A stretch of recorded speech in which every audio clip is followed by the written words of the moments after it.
I'm going to be elaborating somewhat on the reckoning and dismissal of the shepherds, who are the rabbis. And I'm going to get into that, the definitions themselves, what this means, and in part why God has done this. One thing I want to make emphatically clear, since I hadn't heard one word from a rabbi, and I'm quite certain, as a group, maybe not all, as a group, they had no idea there'd be a reckoning and a dismissal by God. They would not enter the scroll of remembrance, which means they don't see God's heaven for the Jewish people, which is something you do not want to miss. Because they just talk about the Messianic era. All of a sudden, Moshiach perfects the world. Everybody loves the Jew and exalts him in the world. The world speaking Hebrew. And the sole existence of mankind becomes to know God. Nations love nations. Things that simply cannot happen. And what do they leave out? How about God might hurl your glory to the ground or utter destruction if you don't recognize Elijah? You know, you're praying for Moshiach every day. One, you don't know you're about to get dismissed when he comes. And two, you completely ignore utter destruction if Elijah is not recognized. He clears the way for the building of the temple, which is God's purpose that might prosper. Don't build it, utter destruction will come someday. Build it, and you will never be defeated and dispersed again. Who should you be looking for? I mean, what does David do? He brings the reckoning and dismissal of the shepherds, the rabbis. That's what David does primarily. And with him comes God's grant of a covenant of friendship, which differs markedly. It absolutely refutes a Messianic era. God says things like, there'll be a planting of renown when I come with Moshiach. You will no longer be the taunts of nations. That tells you one thing. The nations aren't exalting you. You're just not being taunted. Why? God's in his temple again. And they're not quite sure if it's true or not. For the most part, that would be the majority. And of course, the covenant of friendship. Well, that is the covenant of friendship. No longer dispersed. You will not be defeated, dispersed. The temple in your midst. The world will know God sanctifies Israel. That's what you get. You don't get perfection throughout the world. You don't get exalted throughout the world. If that's what God had intended, this is where he did written it. In the covenant of friendship. It absolutely refutes it. You got utter destruction. Malachi 3. You got your glory hurled to the ground. Your power. If you don't assist God in recognizing me, that's what it says. He's saying, you know, who is this coming from? Adam, Gentile lands, Christianity. Who's this?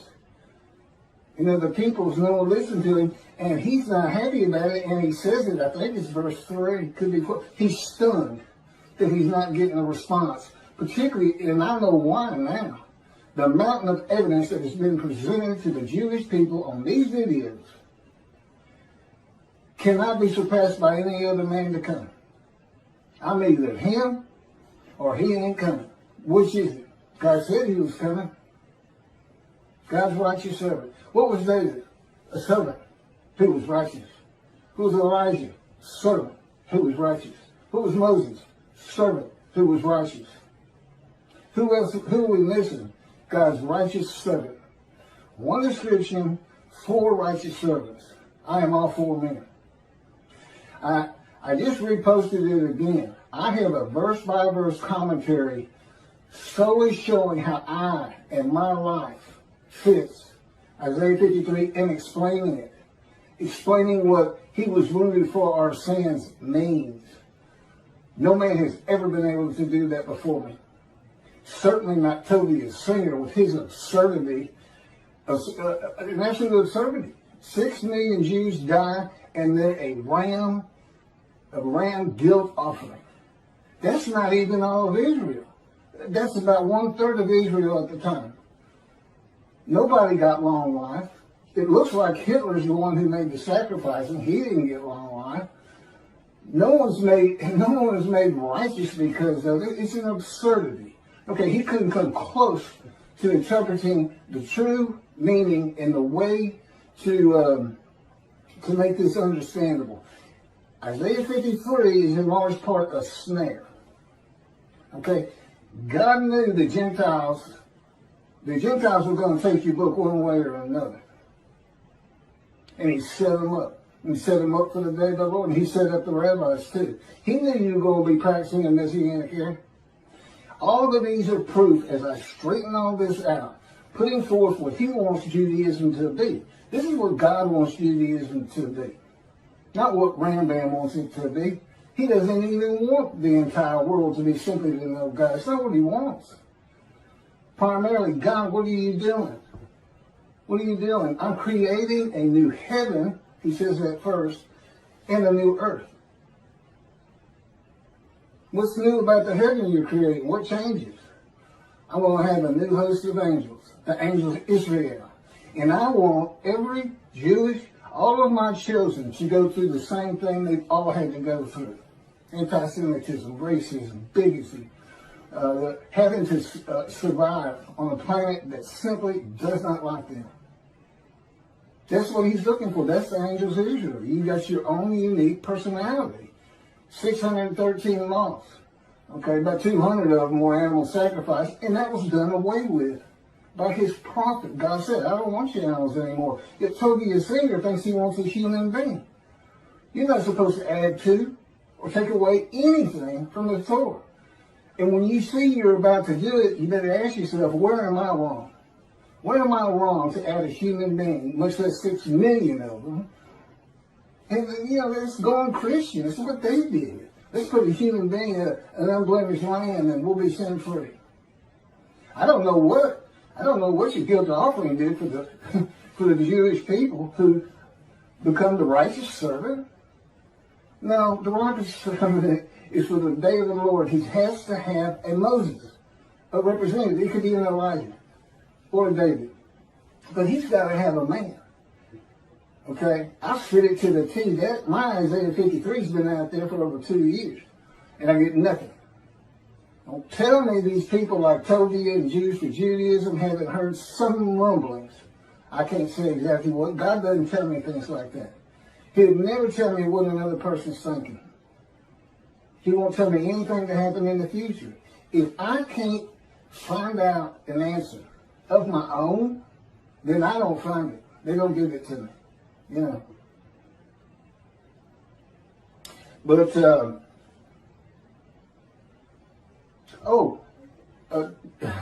one of my first lessons, and this is for the rabbis who think God, this can't be, or he's not David.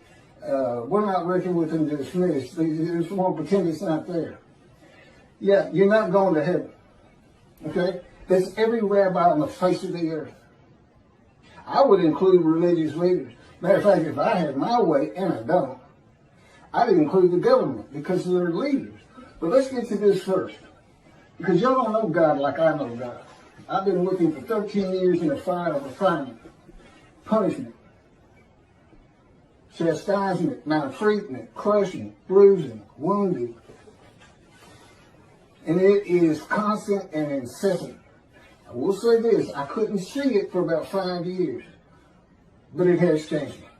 I am such a different man today than I was. When this thing started, I was no more capable of handling the tasks that are before me, since it's clearing the way for the building of the third temple, just talking in front of people. I was a lawyer, but I was a book lawyer. I didn't like talking in front of people. Matter of fact, I can't remember a time I ever had. I wasn't sociable. I was a loner. All that's different now with God in me. The Spirit of God, I'm in my spirit, and my spirit's in me. Guess what? God's in his spirit's in him. It's the same thing. And his spirit is an angel of his presence. He made an angel, created an entity, a person in existence with emotions. And for his body, he did not give him human form and wings.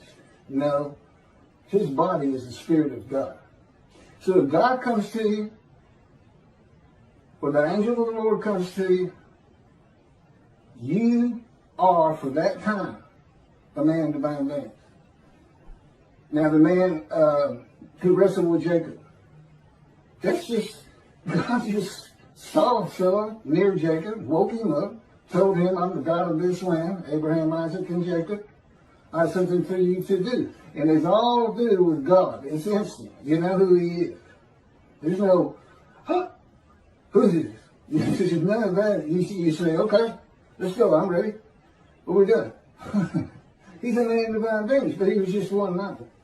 So he didn't go through much of a fire refinement, if any. I mean, he had to wrestle all night. But God does this with all of his prophets. It's just the way it changes. It's like, you know, he has to break our will. And he can't have me snapping at people. I was known as a fighter. And, you know, if you said something to me that I didn't like, I didn't respond verbally to you. I just hit you. I just laid into you. Fight's on. Nobody talks to me like that. That's the kind of girl I was. And that's, God said, this was taking so long. Because it's got, the last 3 years have been the worst out of 13. Going on 14 now. It's, you know, as he says, it just takes more to get the response out of you, the small change that I want out of you. And I'll tell you, I'm ready. I am flat out ready. And what is a problem with your people? They don't know who you are. When you say utter destruction is coming, you're not fooling around. Here's what, you know, you kind of get one personality of God in the Hebrew Bible. You know, it's not far ranging. But what he showed me is based on the following. This is one of the first lessons he gave me. And anybody can look at this. I don't have my glasses on. I'll get through it the best I can. But this is the chapter that leads to the purchase of the Temple Mount. And it's 2 Samuel chapter 24, verse 1. The anger of the Lord arose. Okay, I gotta get my glasses. Bear with me.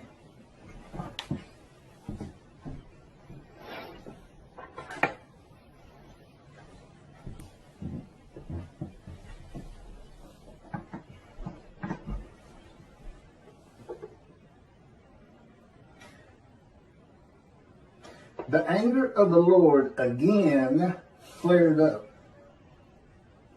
against Israel. And he incited David against them, saying, go and number Israel and Judah. That'd be the northern kingdom, kingdom of Israel, sometimes the kingdom of Ephraim, the largest tribe landowner, immediately north of the lands of Benjamin, which is a partition between Ephraim and Judah. And Benjamin is considered part of Judah because that's where the kings rule from. Go and number them. Apparently there's some problem in taking the census. I don't know what it is, but he incited David to do it, and then he put him into a three-pronged test. Do you want me to come against the people? Do you want me to come against you? And one other one. And he said, let it be against the people. Let no man take me. And God did. And he kills pestilence. And 70,000 had died almost immediately. Now, did God just go down and kill 70,000 Israelites? No. He takes the credit for it. It just makes him look mean and tough. Listen to everything I say. The pestilence was already there. God could see it. He knew it was coming. And he does this a lot. He says, I will come with utter destruction. No, his creation is going to utterly destroy Israel. I would suggest, he won't tell me, I would suggest we're talking nuclear bombs from Iran right now. Someday. And they'll do it. They will do it if they get it. In any event, that's how. Oh, and it's interesting. The numbers are different. The census numbers are a little bit different from what I'm about to read in 1 Chronicles. And so is the amount of money paid for the Temple Mount out of David's pocket, is what he makes it sound like, but I'm sure it was the kingdom's money. I would think so. I don't know why he'd have a separate side job or anything. If you'll turn to 1 Chronicles, chapter 21, it's the same story. It even says it's the same story somewhere. Maybe there's a footnote. Satan arose against Israel and incited David to number Israel. And then you get the same story. You know, David realizes what he did was wrong. See, he incited him. He didn't go tell him. He went to a prophet who told somebody and this and that. And then David was all wanted to be in repentance and was sorry he had done it. And again, I don't know why it's bad. They won't tell me. I've asked them right before we started this. They'll know. So, what do we have here? Satan incited David, and God incited David in the book of the prophets, and in the writings. In the writings, it's Satan. First of all, Satan doesn't exist. Judaism doesn't believe in hell, and they shouldn't. There is no hell. God's got, you know, if you don't heed and revere him, if you sin all the time, he just doesn't pay attention to you. He knows his creation. He knows what humanity does. He knows what humans are. He knows there's no stopping that. And, I don't know, you might say, didn't he got a special place for Hitler? And that's what he tells me no. I don't think about him. He doesn't mean anything to me. But why is that in here? You would want to say, well, if I had to go either way, I'd say 1 Samuel is who you go with, because that's the book of the prophets. And I'd agree with that, except God wrote this whole book. He had a whole thing written. It's not just Torah. Don't forget that. It's not just the Torah dictated to Moses. If you, the book of Ezekiel, just as soon as Ezekiel wrote it. Might not be the case, might not be all of it, but, you know, just go with that. Whoever the main character is, they wrote it for God, because if he's talking to you, and he's going to be with you quite a while, like in writing one of these big books with 70 chapters, you're going through the fire of refinement. Moses went through the fire of refinement. You know how you know? Because it breaks your will. It makes you humble. It takes anger out of you that you used to not be able to control. We started with Moses. He killed a man. He was so angry. He was getting into fights. Then he runs away. He doesn't account for himself. He doesn't ask Pharaoh he doesn't repent. He runs away. He doesn't take account for his own actions. Not a good person. At the end of his life, it is said in the Bible, Moses was the most humble man on earth. And God said, Keith, I put that in there primarily for you. So you would understand you're not the only one that's ever gone through this. He says, you're tops. I mean, you're 4 prophets in one. Moses would be number 2 as far as the severity. But it took a man with that kind of anger. And Ezekiel had that kind of anger. He said, I wanted a spirit seized me, and I went in bitterness and the fury of my spirit in the hand of God. He's in the hand of God, but he's bitter and furious. I know the feeling. That's the fire of refinement. That is the key to understanding Isaiah 53 and those words. A man is wounded, chastised, brushed, bruised, maltreated, so that I can go to those who are suffering guilt for sin and have the ability to make them understand God is here. Go to Judaism. Be observant. Stop sinning. Your guilt will go away. I offered myself to go through the fire of refinement so that I could remove your guilt. That's what it's all about. That's the first 6 verses, the witnesses. Wounded for our sins, bruised for this, crushed for this, Okay? And it's just for me to be prepared. Now, he didn't even ask Ezekiel. He didn't have to ask me. You don't say no to him. He's God. You don't say no. You say, okay. I've said, okay, 1,000,000 times, I believe. But, so to explain this, God says, just imagine a scale with the finest, goodest, nicest, kind, merciful person you could ever meet. And down here, put Satan, the meanest, most vile, brutal, doesn't care about your pain.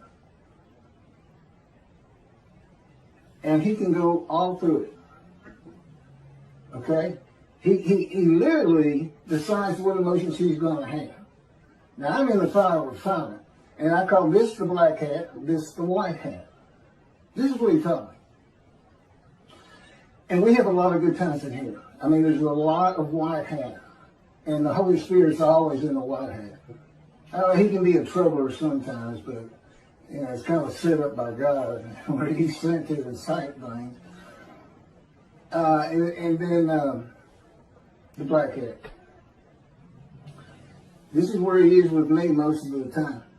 The fire of refinement. But we get over here.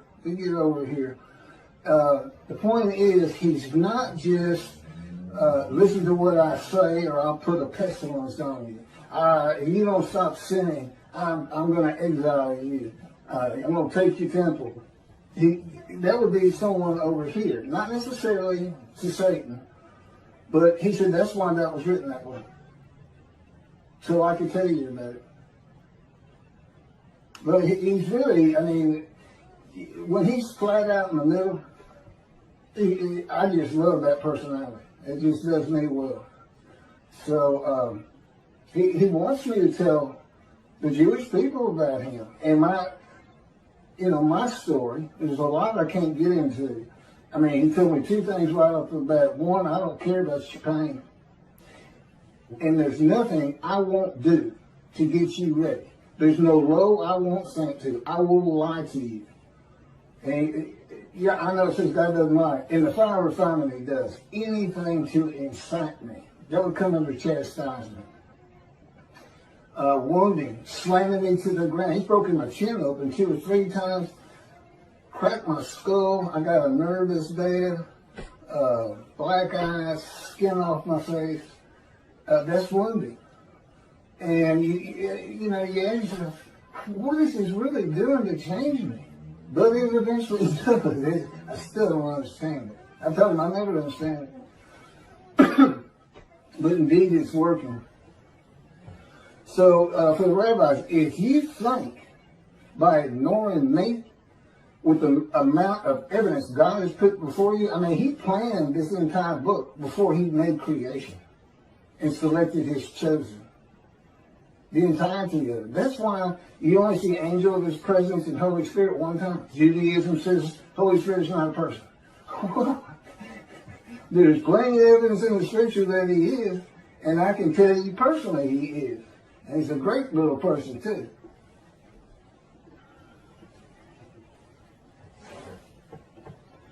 But let me carry on.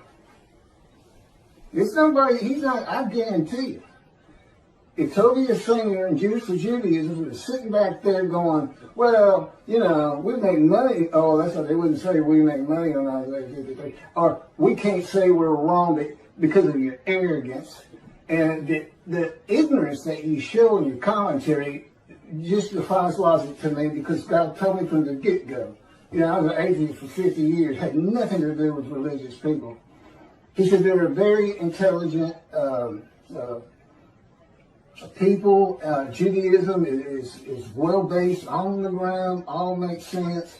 This is what he told me in the beginning. And since then, I learned a lot different.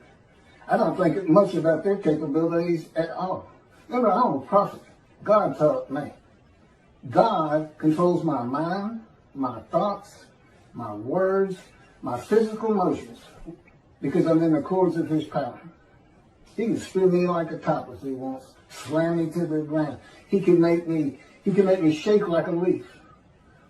so that when I try to eat, I can't hold my food on the utensil. I end up having to take the bowl and put it, just embarrass you. I think you're really humiliating me. It is maltreatment, but I can tell you I sure don't like you doing it. And he's done it, he'll do it with my legs, where you feel you're going to fall down. Sometimes I dread walking down the steps when he's got me right in the midst of, he calls it a 3-day thing, where which is at least once a week, if not twice. That's the kind of thing I'm talking about. And eventually that kind of treatment, maltreatment, changes you. And it also makes me, I know what I've been through. I know the pain that I've been through. And I'm not even counting the accidents he put me through, being shot, giving me cancer, shot through the abdomen. I'm just talking about since he came and started talking to me when I was 50. Well, let me go over this reckoning again, because apparently it's just not getting through. And if those particular rabbis aren't listening, I get plenty of views. I mean, I guess 4,000 now or something, which is nothing for the big boys.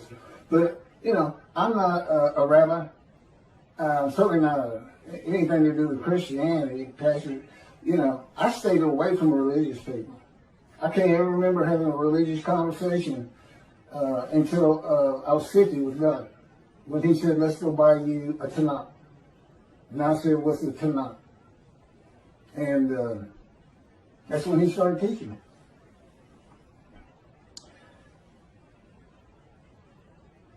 Thus said, apparently this, I don't know their answer to this. I'd love to hear it. Why don't you know about this? Thus said the Lord God, I am going to deal with the shepherds.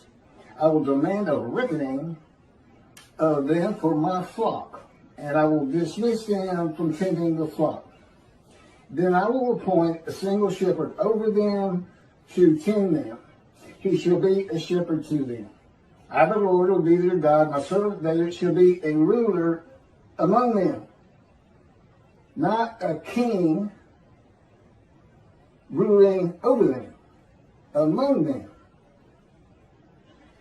In the Mishnah Torah, Brandman's got 2 chapters on King David, and he's making every bit of it up. He's thinking, what would the Davidic dynasty be like today? And off he goes. None of it's in the Bible. None of it. King Moshiach will study Torah all the day and all the night. No, he doesn't. Not even close. I said, they got the Torah down. I don't need to, I know enough about it. It's not like I haven't read it, but it's not like the prophets. And to some extent, the writings.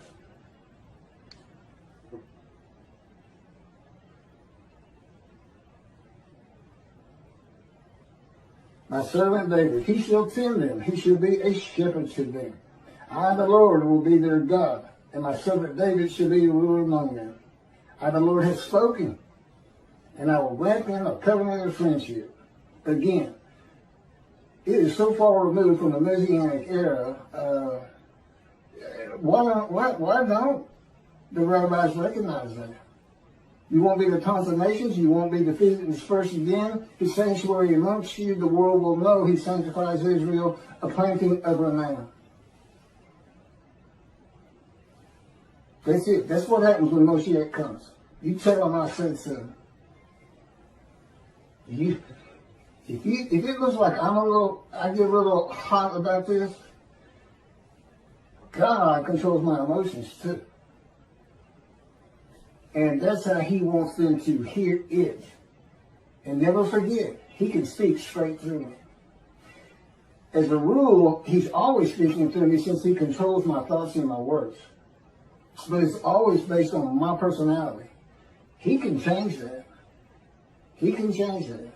But if you're not a believer in a man divine being, it doesn't help. You just think I'm putting on an act. I've had conversations with him where I'm looking into a mirror, okay? And when you're talking to people,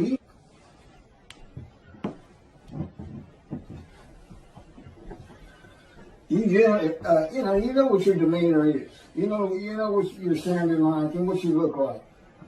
And I'm looking in a mirror, and again, according to His power on me, I literally had a conversation with Him, and I look in the mirror, and that's not who I am in that moment, and it's not what I sound like. And this is my lessons. I have lessons all day long, and I have for 13 years. I mean, He's doing something with me all the time. And primarily, again, it's controlling my mind. It's based on my capacity as Elijah to teach you how you can think in heaven. Your spirit reads your mind.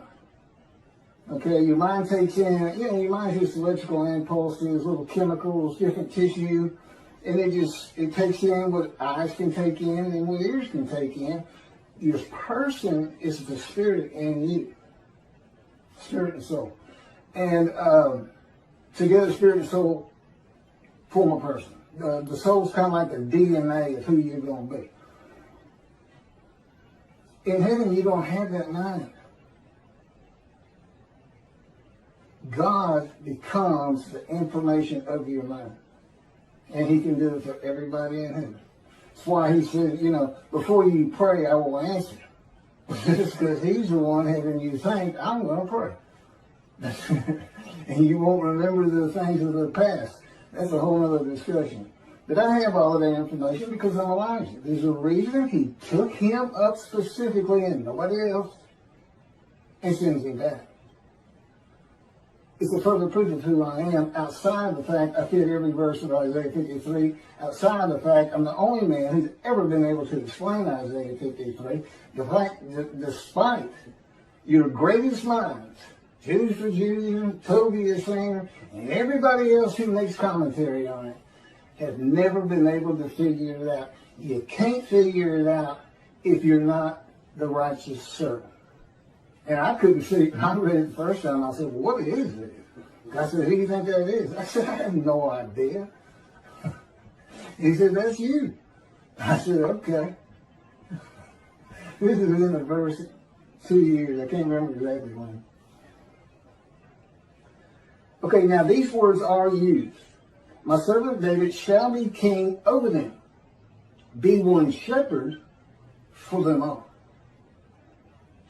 King, prince, shepherd means leader. That's what it means. I won't be getting to that.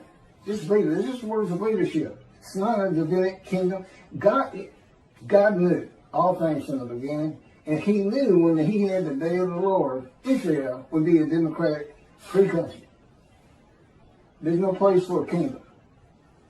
You want a kingdom, go live in Saudi Arabia. They shall follow my rules and faithfully obey my laws. Thus they shall remain in the land which I gave to my servant Jacob, and in which your fathers dwelt. They and their children and their children's children shall dwell there forever, with my servant David as their prince for all time. That would be the line of David. Through Solomon. Solomon had the same covenant with God. And this the first people to read this are in antiquity. They understood king and prince. And back then, I can't fault Rambam too much, but today we know better because it's a democratic country. It's just that not Middle East, I guess, has got the most kings and kingdoms anywhere in the world, but anyway, God knew. He knew Rome was going to destroy the second temple. The dispersal would occur. The diaspora begin, which is away from the promised land. And He knew they weren't going to just come back of their own, but that, and He didn't cause it, despite what Toby the singer says, but that the world would drive them back one day. He knew it was going to be ugly. But, he said, well, why didn't you come help? Why didn't you come back? You're not supposed to be out there. You got to learn your lesson. There's some black hat there. You see that? Don't forget, He is a celestial being. He is not human. He has emotions, but He can actually operate His emotions, whereas we can't. We can't to an extent.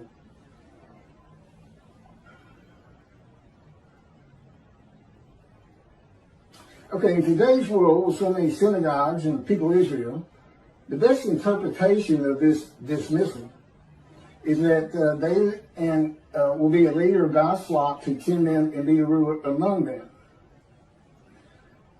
Like a rabbi, a person with knowledge, a teacher. But I'm not getting ordained or anything.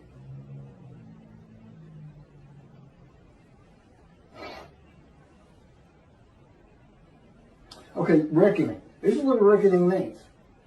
It's the avenging or punishing of past mistakes or misdeeds. Teaching Messianic era. I mean, you're just not putting your thinking hat on. That was for antiquity, Middle Ages, resurrection of the dead, the 13th fundamental principle of Judaism by Rambam. We believe in the resurrection of the dead. Do you really? Do you really? Are you telling the truth in that prayer? We've gone through the age of medicine, science, knowledge. We know you cannot resurrect a human being from dust. They have to be conceived and born, period. And there's never been a virgin. Got a great story. You should hear about how he tears that apart. That woman with child, Isaiah's concubine, he's married to the prophetess, and this child, Emmanuel, doesn't learn right from wrong until he's 9 years old. My question is, why isn't he Jesus? If his mother is a virgin, why isn't he Jesus? I'm going to put it to you. I'm going to be the greatest anti-missionary of all time, particularly, though, because eventually the many and the multitude are going to be telling the world who can believe our report. That's him. Who is the arm of the Lord been revealed on? That's him. He knows too much.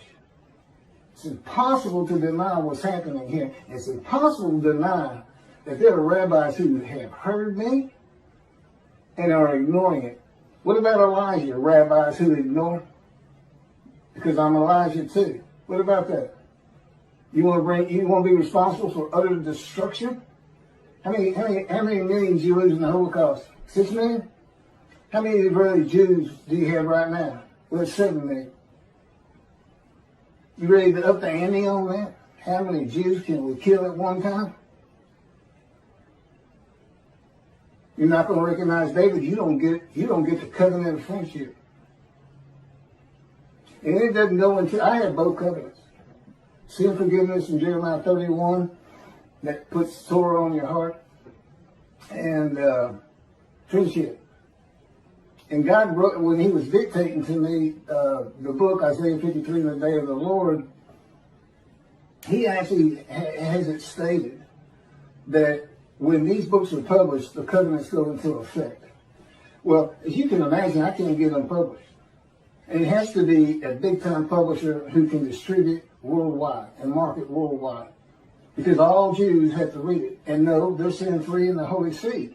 It's part of also being Elijah. Come back to Judaism. And the righteous servant, 53. Makes so many righteous. Well, in effect, I've already done that with the covenants when the books are published. If there's any rabbi who'd like to step out of dismissal and see the heaven God is creating, contact me. I'm easy to talk to. I was a lawyer for over 20 years. Had clients, come in, had to be friendly. I said I was antisocial, but in a business context, it wasn't a big deal. I knew my parameters, so to speak. Come forward and help me. You're a servant of God. If you're a Jew out there, you're a servant of God. Be proactive. Anything you can do to get me recognized, anything you can do. And understand this. This is supposed to happen according to Jeremiah. The land lay desolate for 2,000 years. Now the cities have been renewed, restored, Jerusalem rebuilt, the land blooms again. That's what it says. And it says, then I'll bring a new covenant to you. New covenant. You know what Rashi says? New covenant commentary. The angel is the angel of the covenant you desire. There's only two. and David brings friendship. So we're talking about the covenant of sin forgiveness to make you a holy seed, just like God did with the Assyrian Babylon exiles that had the second temple built. This is to have the third one built. You got a clean slate, but if you start sinning, that covenant didn't do you any good at all. So, my job is come back. Don't let the evil inclination get you, so to speak. You got a clean slate. Honor God by coming back to observant Judaism. See, I got all kinds of pulls to help refill the synagogues, to grow every year instead of decline every year. And part of it is you got to change things like a resurrection of the dead. A time when the Jews are exalted. You know what you do? You make them lazy. What happens to never again? Never forget. You got utter destruction on the horizon.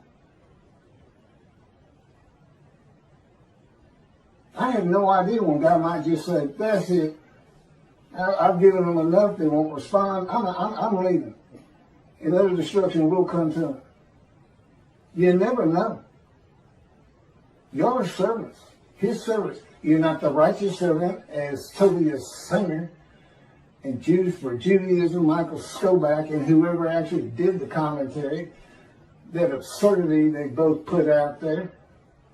Hey, Michael Skoback bases his whole commentary on an exaltation of the world of the Jew, the Messianic era. His whole commentary is based on something that will never happen. Never. These are religious people. I don't know how they do it. I believe in it. I believe in the resurrection. Oh, you believe in millions and millions and millions of people suddenly appearing in Israel? Who's going to feed them? Who's going to put food on the table for them? Hey, guess what? You're going to have slave Israelites from Egypt. You know what God says? If you see a slave Israelite from Egypt, you know what you're supposed to do? Run. Run and get a gun quick. They'll kill you. These people were savage. They still weren't cooking their food back then. Slaves. No schools. Nobody around them school. Nobody listened to it. Believing in all kinds of gods and this and that from Egypt.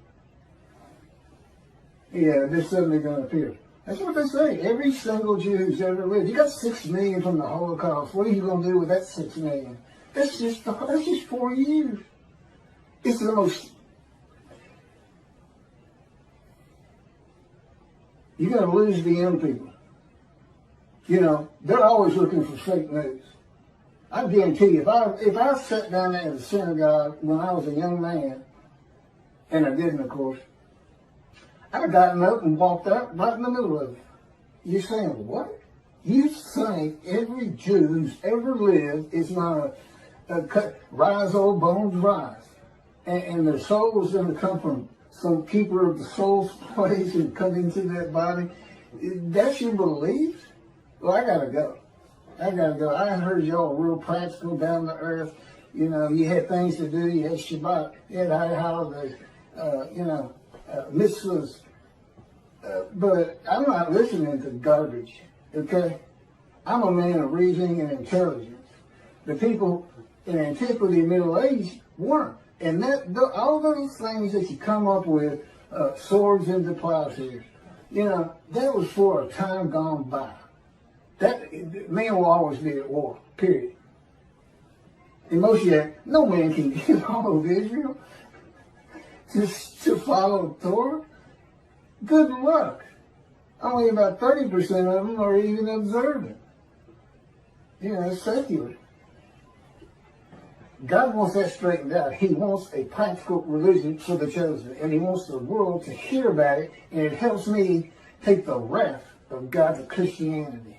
Lift me up. I'm the man of Isaiah 53. And where does that come from?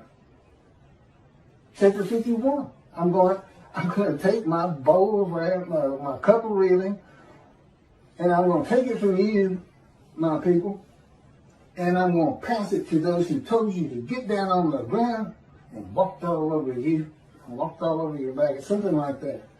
Okay, what happens next? 52 comes up. That's where the righteous servant of Isaiah 53. That's where the description starts. 13 through 15, and then all of 53. Do you see the connection there? Wrath's coming. Now, how does that match up with Moshiach coming? And a Messianic era occurs. And there's a resurrection of the dead, which is a proof of who I am. Where's God's vengeance? Where's the doom upon the nation in Psalms 149, in Psalm 149, ending in 150 with an exaltation of the Lord, which you can think of as, we're building the temple again. And by the way, it doesn't have to be on the Temple Mount. It's got to be on Mount Zion. Two things. One, it's not big enough for what God wants. He'll give me the plans when necessary. It's kind of like, getting the plans for the 10 meetings or, anything. He'll give it to me. I give it to the right people. But they got to recognize who I am. You believe in the Messianic era, but you rabbis, God's got to force your hand. That's what this is about. He's forcing your hand. And he's putting the destruction of Israel on your shoulders. And I'm not going to stop talking about it. And how you ignore me. You can't find greater just because it's not your faith. He says he's not a resurrection of the dead. I can't listen to him. I've never heard of the reckoning and dismissal. They're arrogant and they're ignorant. To me. Now, in regular society, they're real intelligent people. They can fool the flock, who are just aimless sheep. They can't fool me, because God's in me. He won't let it happen. And so I can incite them. You tell either one of them, if they want to debate, don't call your singer who says he'll debate anybody on 53. You tell him I'm ready. You tell him I'm ready. And he better take some sedatives before we get there, because I will incite him. I will arouse him with my words. And you wait till I start getting hold of the Christians. If you've been reading the details and watching my videos, you see I've got some powerful things to tell them, and I will not hold back. Remember, I'm not the most humble man in the world yet. This is the kind of person Moses and Ezekiel was.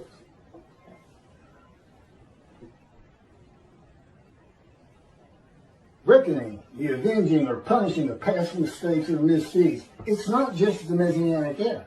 How about these two, Tobiah and Skoback, Jews for Judaism? I can't imagine they really believe what they're saying. They probably had to work and work. How can I explain this part?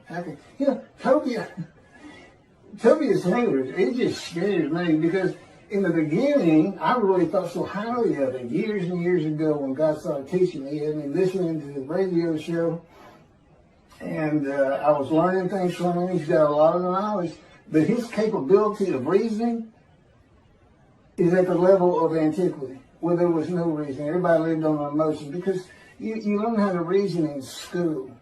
Maybe he just went to a yeshiva and didn't have to figure out math and other things that teach you. You don't use it, but it teaches you to reason. Okay, I got to get off this thing. Why is shepherds a metaphor for rabbis? In case they think there's a little wormhole there to get by there. Well, shepherds doesn't necessarily mean rabbis. Yes, it does. The term rabbi in the original Hebrew means a teacher. In pursuing that calling, individuals have responded to the various needs of their Jewish community. In addition to the literal meaning of the word rabbi, Jewish tradition views the three Hebrew letters of that word to represent an acronym. The abbreviation translates to shepherd of the children of Israel. The shepherd is the dominant leadership. Remember, leadership, king, prince, shepherd. It's the dominant leadership metaphor in the Hebrew Bible. The role of the shepherd was a cornerstone of the Hebrew economy as sheep provided key staples of wool, meat, and other commodities. God's choice of the shepherd as a leadership metaphor made sense for a nomadic society dependent on sheep, goats, and cattle. Okay, the question, why all of the rabbis, even those without flocks, those who don't say anything about a Messianic era, still part of the religion they call their own? God is not pleased with the teaching of the rabbis of the day of the Lord, which is none, and their reliance on the opinions and commentaries of the sages and rabbis from the ancient age and Middle Ages. There are many inconsistencies and errors in what the sages and rabbis say and what the scripture says, and of course, they had not gone through the age of science, medicine, knowledge, communication with the internet. It's a whole different group of people. You got to know how to read the Bible. Talmud, Jewish for Judaism. It's written first for antiquity in the Middle Ages. There's things in there just for them. There's plenty for the day of the Lord. And never forget what the world will do to you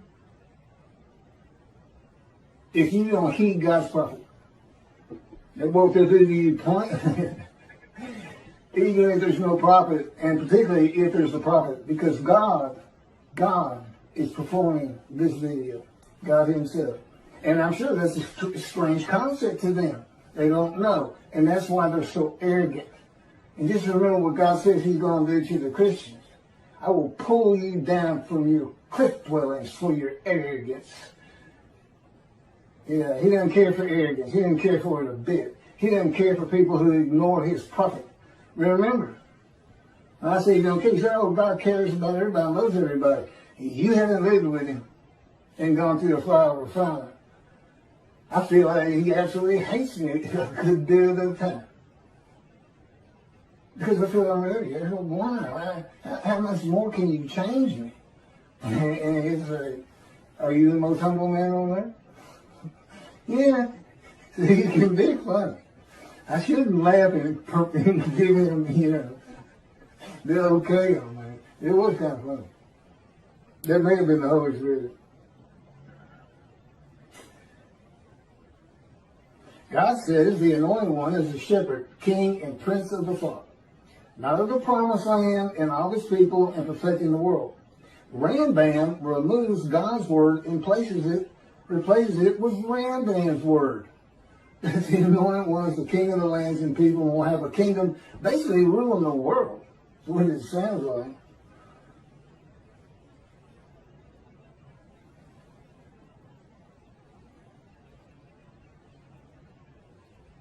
God says the prophets were rarely listened to by religious leaders in biblical times before he stopped speaking to the prophets. There's arrogance.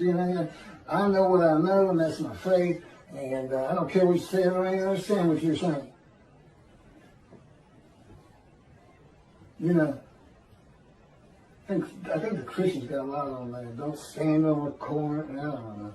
Anyway, arrogance. And you can't admit you're wrong. Can't admit you're wrong, and can't accept the evidence God has given you as being insufficient. Or you're not even taking the time to look at it, you're hiding. You got your head in the sand. That's no better. You do not heed and revere the Lord. You can say you do all you want. But his prophet is speaking. And when that happens, God is speaking. And I don't see anybody listening to me. That's what this video is about. Trying to let y'all know how serious this is. You want to see 7 million dead Jews? You want to see Israel disappear? Keep ignoring Elijah. And that's what you get according to God. I don't know. Y'all just select what God's words you want to abide by. And then, and Rambam's word sounds so much better. Whole world just to know God. Food for everybody. Delicacies like dust in the wind. Well, who's going to do the farming? Who's producing this? Is it what was that? The stuff they got in the desert and Exodus. Matzo balls. Come on. Again, they control my mind. I like to embarrass me. That makes me laugh.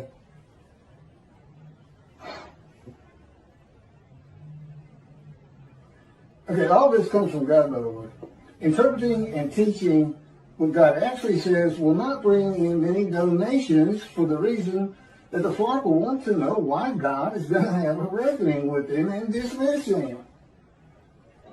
They will want to know what the sages and rabbis have done to anger God. The rabbis must learn how to read God's book,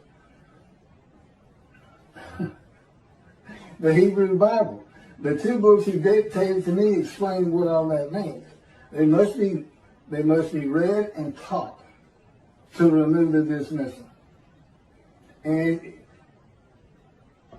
if you're not a leader, if you're just an observant Jew, you go to synagogue and all this and everything, tell everybody you know.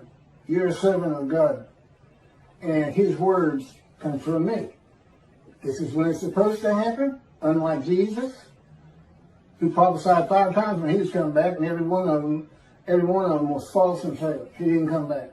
He's gone. He's a myth anyway. He doesn't exist. If you see a Christian and they want to ask you what you think about Jesus, tell them he's a myth. Don't tell them, oh yeah, well, he was fine. I hear this all the time. He was a fine Jewish, learned man, but I don't believe that he died for my sins. No, don't do that. He's a myth. He's not real. God has an excellent argument on that is put together in the book, and it's also on videos. It has to do with the scenes of the Dead Sea Scrolls.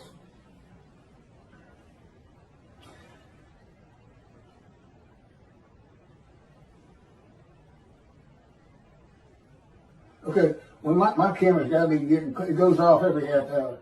I'm going to just keep reading as fast as I can. I don't think I'm going to be able, but I'm not, that'll be the end of this video, which will be about an hour long. God has never changed the will of men or how they think of him and the Jewish people in time. Any exaltation the Jewish people receive from the world will come through the efforts of God's righteous servant. That's me. But with him in control of everything I'm doing. As directed and commanded by God as he did with Moses. Moses was a man of divine beings.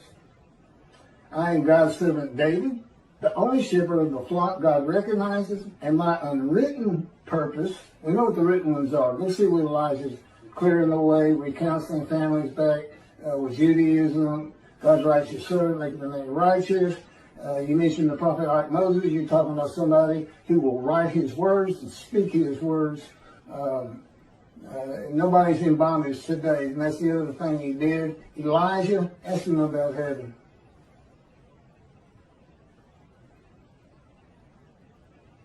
And my unwritten purpose is to teach the matters of the two books he dictated to me, to tell my stories of living with God and the angel of his presence, the Holy Spirit, what it is like to become a man in divine beings, a host of the Lord's host. There'd be unwritten purposes, and I'm sure he's got plenty of others. The rabbis have yet to heed me. I hadn't heard a peep out of them. Here's a man declaring he's Elijah. Utter destruction comes if they don't recognize me, and they don't want to speak to me. They don't want to get them books and read them. I know totally had for the most part, because nobody from Israel's read them.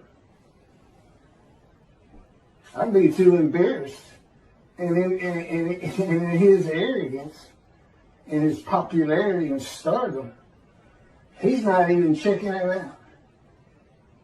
Total disregard for utter destruction and death of today, 7 million Israeli Jews. Utter destruction. It doesn't leave room for, some might get out. Good luck making it over to Europe. If they're going to make you, they're going to have you surrounded at the same time. It's about time they read God's books. It's scripture. It's not canonized. It may be one day. But it's scriptures divinely received, verbally given to me. Keep good at your computer. Write this down. There's a whole lot of